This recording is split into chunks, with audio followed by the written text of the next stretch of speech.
Section 3.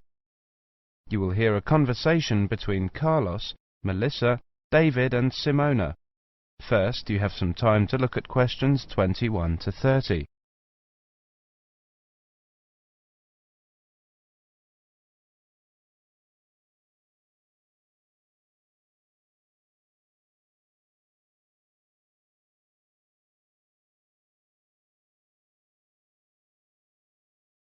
Now listen carefully and answer questions 21 to 30. Okay, everyone.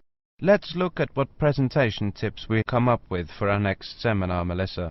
Okay, here's my first tip. Show up early. Some experienced presenters say that something good is bound to happen. I'm not sure about that, but... Well, you may have a chance to head off some technical problem. Also, at the beginning, before you actually begin your presentation, people filter in slowly. It's a great time to introduce yourself.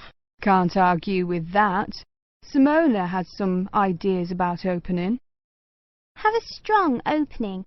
I picked up a few ideas for structuring your opening. First, never apologise. If you're worried the presentation won't go well, keep it to yourself and give it your best shot. Besides, people are usually too preoccupied with their own problems to notice yours. I like that. Open by addressing the following 3 questions. What's the problem? Who cares? What's your solution? Excellent suggestion. David, you've gone quiet. Well, my next suggestion is PGP.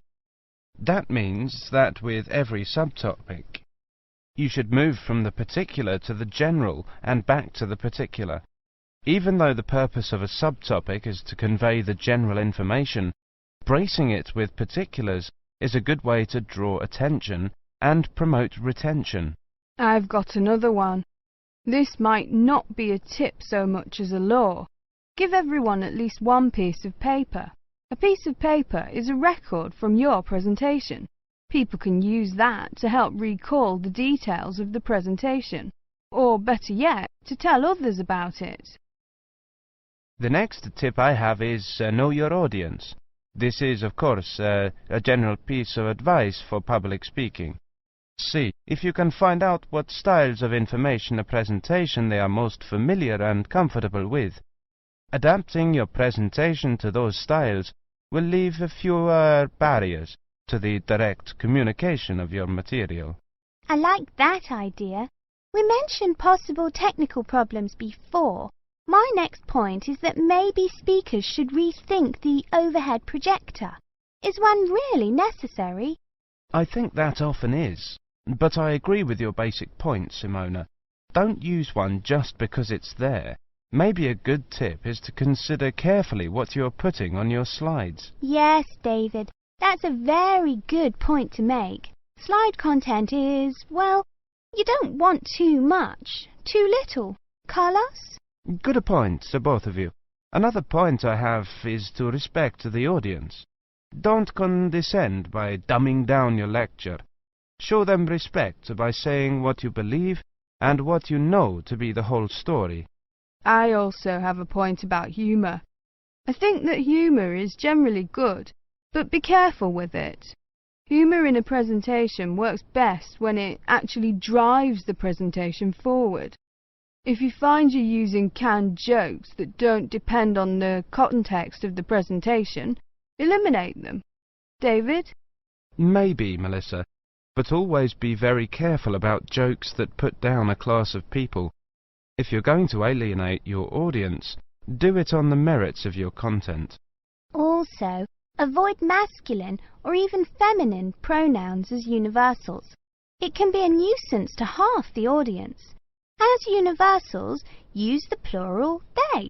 The Oxford English Dictionary has allowed they as a gender-neutral singular pronoun for years. Thanks, Simona. Thinking towards the end, take care with the questions. Many people judge the quality of your talk not by the 20 minutes of presentation, but on the 30 seconds you spend answering the question. Be sure to allow long pauses for questions.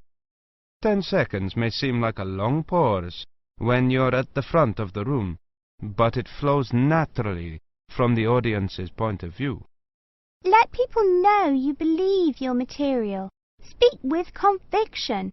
Believing your subject matter is one of the best ways to speak more effectively. Finish early, and something good is almost bound to happen. If nothing else happens, people will be able to leave early, and suddenly they'll have an extra couple of minutes to do things they didn't think they'd get to. People will really like you if you do that. I think we have missed the key point. Practice. Practice over and over and over. If you can, record your presentation. Play it back and watch yourself. You'll discover 1,000 horrible things you never knew about yourself. Now watch it again without the sound. Why are your hands flying around like that? Now listen to it with the picture. Get rid of those ums. Now watch it at twice the normal speed. This emphasizes low-frequency cycles in your gestures. David, those were excellent points. I have one more, something quite simple, but often overlooked.